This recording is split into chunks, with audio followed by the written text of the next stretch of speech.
यानी अगर आपका मौका मिले लड़का बनने का तो क्या आप लड़का बनोगे? कुत्ता बन जाना, बिल्ली बन जाना, मैं लड़का कभी नहीं बनना।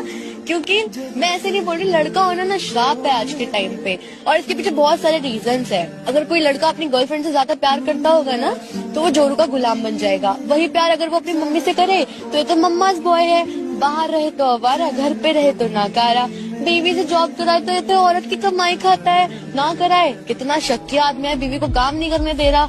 और आपको पता है मैंने बहुत बार नोटिस करा है, अगर कोई लड़की गाड़ी से ठोक देगी किसी को, अरे अरे बेटा बेटा कोई बात नहीं, कर दिया आप जाओ जाओ बच्चे जाओ। नहीं, कोई लड़का अगर किसी को ठोक दे ना, पूरी पब्लिक मिलके उसको मारेगी। और ना मेरा सल्यूट है हर लड़के को जो ऐसी सोसाइटी को झेल रहे हैं, क्योंकि सोसाइटी इतनी खराब है ना, वो तो लड़कों को रोने भी नहीं देती। क्योंकि अगर कोई लड़का रोया तो वो तो लड़की है, कंप्लेन कर नहीं सकता जो सब झेल रहा है। तो लड़कियों की तरह कंप्लेन क्यों कर रहा है? लड़का है, स्ट्रॉन्ग बन।